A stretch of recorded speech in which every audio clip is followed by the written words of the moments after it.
बिस्मिल्लाहिर्रहमानिर्रहीम।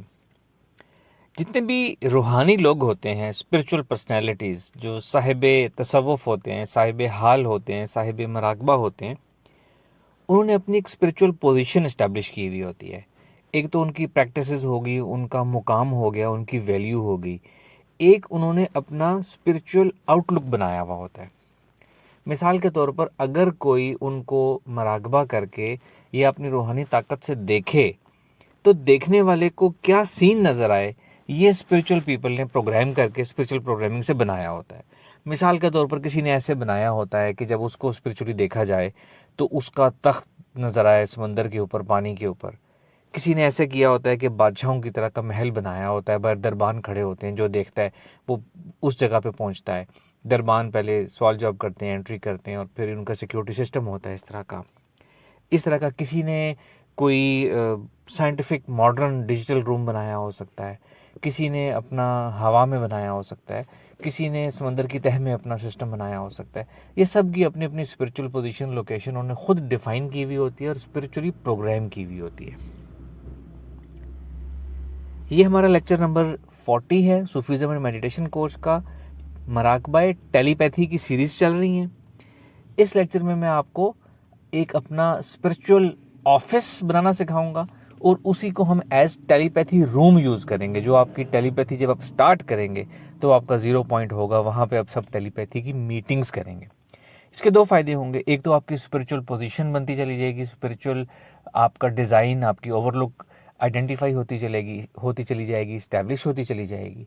दूसरा, हम उस जगह पे जब आप जाके टेलीपैथी करेंगे तो वो जो हमने टेलीपैथी एक डिफरेंट जगह पे करनी थी, उसको रियल बनाने के लिए, अल्फा स्टेट ऑफ और स्पिरिचुअल मेडिटेशन बनाने के लिए, वो पर्पस भी इस तरह सॉल्व होता चला जाएगा। और वहाँ जब आप हमेशा टेलीपैथी करेंगे तो टेलीपैथी भी ईजी हो जाएगी, और वहाँ आप अपने स्पिरिचुअली और भी डिफरेंट काम कर सकेंगे, हीलिंग कर सकेंगे। स्पिरिचुअल वर्क मेडिटेशन में बहुत ज़्यादा किए जाते हैं, आगे चल के हम सीखेंगे, वो सब आप वहाँ कर सकेंगे। तो आज से आपने ये अपना स्पिरिचुअल ऑफिस बनाना होगा, टेलीपैथी रूम बनाना होगा।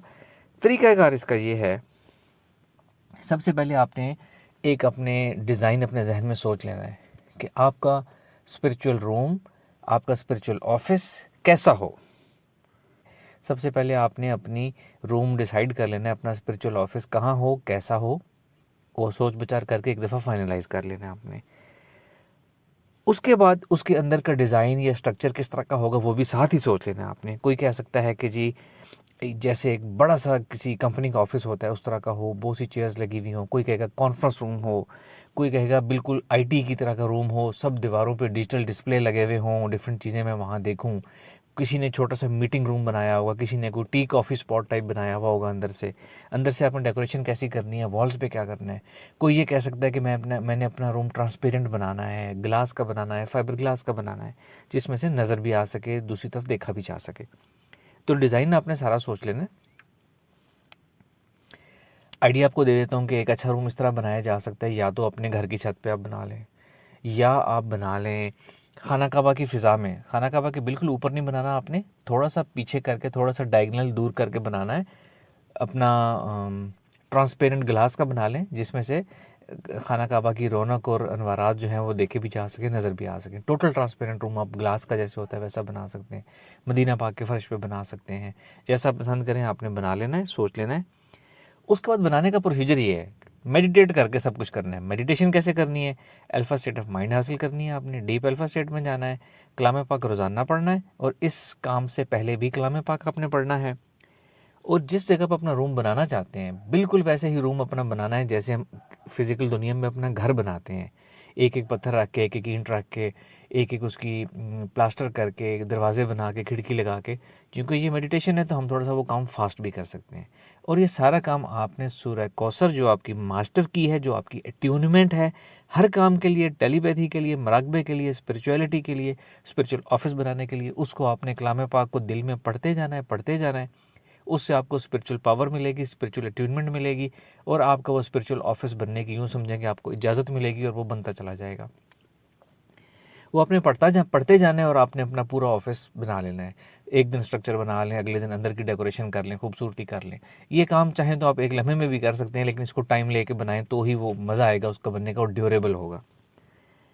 फिर आपने उसको डेकोरेट कर लेना है। इसी तरह मेडिटेट करना है, कलाम पाक पढ़ना है और अपने रूम को अंदर से डेकोरेट करना शुरू कर देना है। अपनी ऑफिस चेयर्स रखें, कॉन्फ्रेंस रूम रखें, मीटिंग प्लेस रखें, टीवी डिजिटल डिस्प्ले रखें, जो आपने रखना है आप रखें। और इस स्पिरिचुअल रूम को आपने रोज़ के रोज़ 2 से 3 दफ़ा विज़िट करना है और जाके उसको देखना है कि अभी तक कायम है या कुछ गड़बड़ हो गई है, दोबारा रीबिल्ड करें। यानी कि शुरू का कुछ अरसा तो आपको रोज़ाना जाके उसको रीबिल्ड करना पड़ेगा। ये रीबिल्ड करने की ज़रूरत इसलिए है कि अभी आप लोग नए हैं स्पिरिचुअलिटी में, आप रोज़ाना उसको रीबिल्ड करेंगे, कलाम पाक पढ़ेंगे, दिल में सोचेंगे, नियत करेंगे कि ये हमारा स्पिरिचुअल रूम है, तो आहिस्ता आहिस्ता आपकी स्पिरिचुअल प्रोग्रामिंग होती चली जाएगी। उसमें आपकी इन्वॉल्वमेंट बहुत ज़्यादा ज़रूरी है। जितना आप इन्वॉल्व होंगे, जितना आप जाके उसको बनाएंगे, जितना आप कलाम पाक पढ़ेंगे, जितना सूरह कौसर पढ़ेंगे, उतना ही अच्छा स्टैब्लिश होता चला जाएगा। रोज़ के रोज़ जाना है। कभी आपको लगे कि वहाँ सफाई की ज़रूरत है तो आपने सफाई भी कलाम पाक पढ़ के करनी है।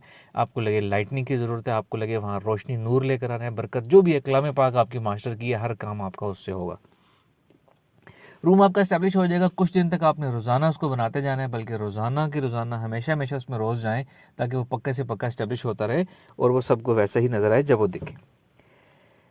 इसके बाद आपने अपना टेलीपैथी मीटिंग्स वहाँ पे किया करनी है। आपने एक कॉर्नर बना लेना है, एक टेबल चेयर, सामने एक टेबल चेयर रख लें जैसे किसी से मीटिंग करते हैं, या एक से ज़्यादा चेयर्स टेबल लगा लें, कॉन्फ्रेंस रूम की तरह की लगा लें। और टेलीपैथी मीटिंग करने का तरीका ये है कि आप कलाम पाक पढ़ेंगे, अल्फ़ा स्टेट लेंगे, पूरा एहतमाम करेंगे, मराकबा करेंगे, कलाम पाक पढ़ते हुए अपने स्पिरिचुअल रूम में पहुँच जाएंगे। वहाँ पहुँचने के बाद फिर आप कलाम पाक पढ़ेंगे, सूरह कौसर पढ़ेंगे 3 दफ़ा। और जिस शख्स को आपने बुलाना है टेलीपैथी के ज़रिए, मिसाल के तौर पर आपने अपने किसी दोस्त को बुलाना है, उसका नाम इमरान है, तो आपने 3 दफ़ा सूरह कौसर पढ़ना है और स्पिरिचुअली सोच के ज़रिए ये आवाज़ लगानी है। आपने कहना है मेरा दोस्त इमरान जो है वो प्लीज़ मेरे सामने आ जाए। आपके सामने एक इमेज आ जाएगा, उसका हुलिया आ जाएगा, उसका एक बॉडी स्ट्रक्चर, एक मॉडल उसका सामने आपके आके बैठ जाएगा। एक दफ़ा से नहीं आया तो फिर 3 दफ़ा पढ़ें, फिर आवाज़ लगाएं, फिर 3 दफ़ा पढ़ें। फिर ये जो आवाज़ है, ये रिक्वेस्ट आपने उससे करनी है, उसको मुखातिब करके कहना है कि इमरान मेरे दोस्त प्लीज़ मेरे पास आ जाए, मुझे आपसे बात करनी है। जब आप कलाम पाक पढ़ के ये काम करेंगे तो वो आपका स्पिरिचुअल कोड के तौर पर यूज़ होगा और वो इंसान लाजमी उसका अक्स के सामने आ जाएगा, उसका नफ्स, उसका अक्स, उसका इमेज आपके सामने आके बैठ जाएगा। जब वो आ जाएगा तो उसके बाद आपने उसको प्रॉपर तरीके से इन्वाइट करना है, बिठाना है, तशरीफ़ रखें, इंट्रोडक्शन कराएं, जो टेलीपैथी का तरीका है। अपनी प्रेजेंटेशन में अपनी बात खूबसूरत तरीके से करें, खूबसूरत तरीके से अच्छे नोट्स के ऊपर मीटिंग एंड करें, श्योरिटी लेंगे जैसा आपने कहा है वैसा ही होगा, वगैरह वगैरह। और इस तरह से आपने अपनी मीटिंग और टेलीपैथी क्लोज कर देनी है और आपने आप खुद भी अपने स्पिरिचुअल रूम से वापस आ जाना है। ये स्पिरिचुअल रूम हो गया। इसी तरह से टेलीपैथी करनी है, दिन में 2 से 3 दफ़ा करनी है। और अब से आप टेलीपैथी इस तरीके से भी कर सकते हैं, बल्कि इसी तरीके से करें, आपकी स्पिरिचुअल पोजीशन, मुकाम भी स्टैब्लिश होता जाएगा, आपका स्पिरिचुअल ऑफिस भी बनता जाएगा, टेलीपैथी रूम भी बनता चला जाएगा और बरकत भी होती जाएगी। Thank you very much. अस्सलाम वालेकुम रहमतुल्लाह।